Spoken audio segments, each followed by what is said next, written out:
Welcome back. ہم روزے کی فضیلت کے اوپر بات کر رہے تھے, عشرۂ رحمت کے اوپر ہم نے بات کی. ہم نے جانا کہ روزہ کتنا کوئی خوبصورت ہے. مفتی صاحب, روزہ خالی ایک جسمانی طور پہ نہیں بلکہ روحانی طور پر بھی بہت خوبصورت ہے. میں چاہوں گی کہ ہم تھوڑا سا اس کے اوپر بھی بات کریں. بسم اللہ الرحمن الرحیم. دیکھیں, ایک سوال اکثر لوگ یہ کر رہے ہوتے ہیں, ہمیں روزہ بہت زیادہ لگتا ہے. اکثر لوگ کہہ رہے ہوتے ہیں, اور آج کل یہ بات بھی چل رہی ہوتی ہے ایز اے فیشن. کیوں لگتا ہے؟ سوال کبھی سوچیں. کچھ لوگ ایسے گزرے ہیں, اور خاص طور پہ انبیاء, اولیاء کاملین, صحابہ کرام جو متواتر روزے رکھتے تھے, مگر آج کے ایک مسلمان روزہ رکھتا ہے تو اسے کیوں بہت زیادہ لگتا ہے؟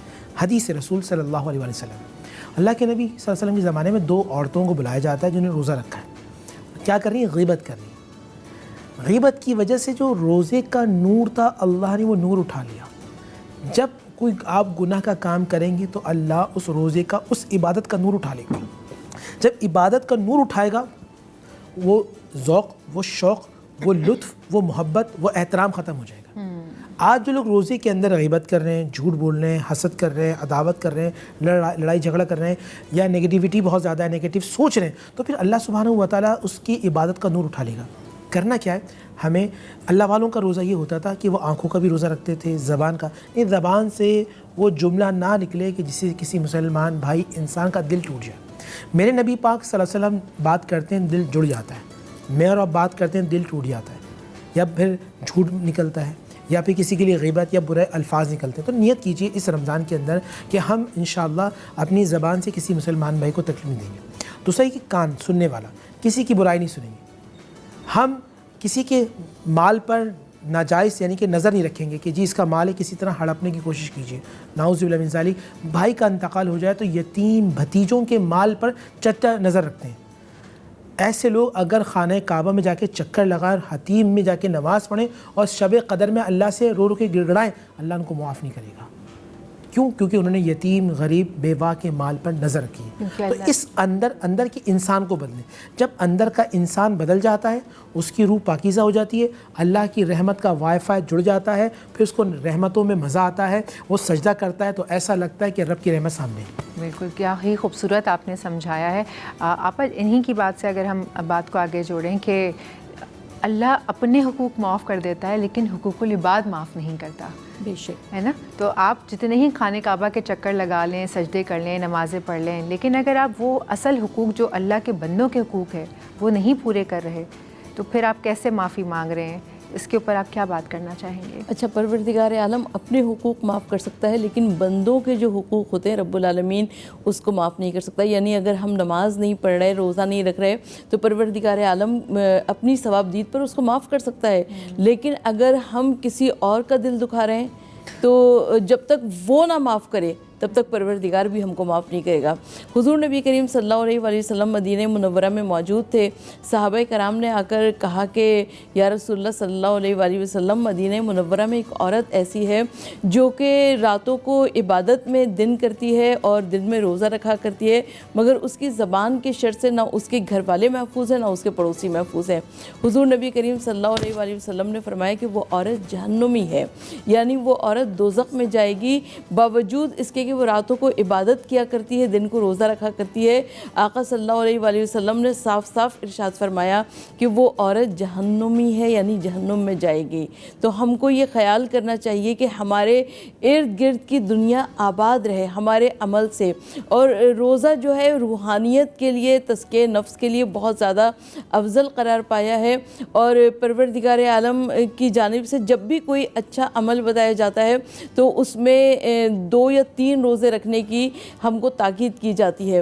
تو یہ جو 2 یا 3 روزے ہوتے ہیں تو یہ ہمارے اندر روحانیت پیدا کرتے ہیں, تزکیہ نفس پیدا کیا کرتے ہیں, اور اس کی بنا پر پروردگار عالم اس عمل کو قبول کر لیا کرتا ہے. بے شک. اور اسی طرح سے آپ نے کہا نا کسی کی بھی دل آزاری نہ ہو, تو زبان سے جو ہم ایک تو ہوتا ہے آپ عمل سے کسی کو تکلیف پہنچا دیتے ہیں, لیکن جو زبان کی تکلیف ہوتی ہے وہ آپ کے دل اور دماغ دونوں پر بہت زیادہ طاری ہو جاتی ہے, مسلط ہو جاتی ہے, اور آپ کے دل کو وہ جو دکھنے والی جو فریکوینسی نکلتی ہے نا, پھر وہ جو اوپر جاتی ہے, اور اللہ تعالیٰ کے ہاں تو پھر دیر ہے لیکن اندھیر نہیں ہے. کہا گیا کہ مظلوم کی بد دعا سے بچو, اس لیے کہ مظلوم کی بد دعا سیدھی عرش الہی پر جاتی ہے, اور جب عرش الہی پر جاتی ہے تو پروردگار عالم اس کو سن لیتا ہے. بالکل.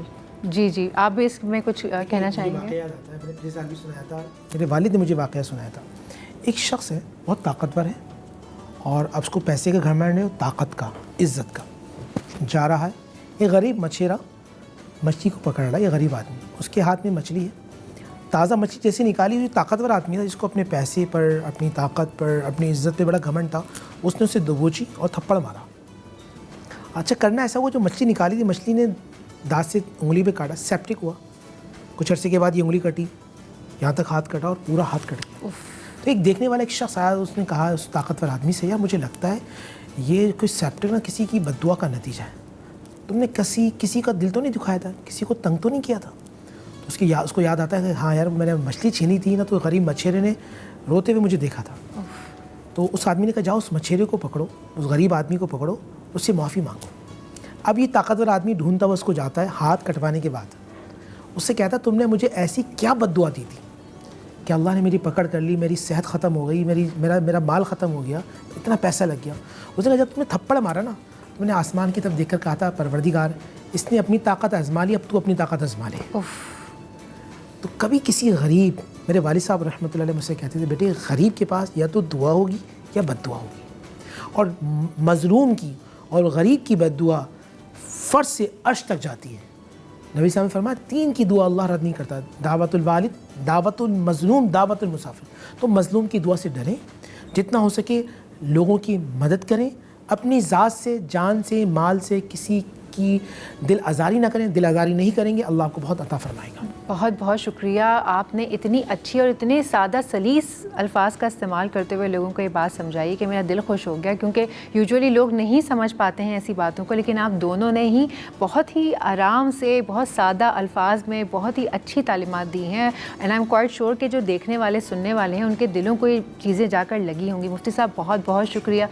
ثروت آپ کا بھی بہت بہت شکریہ.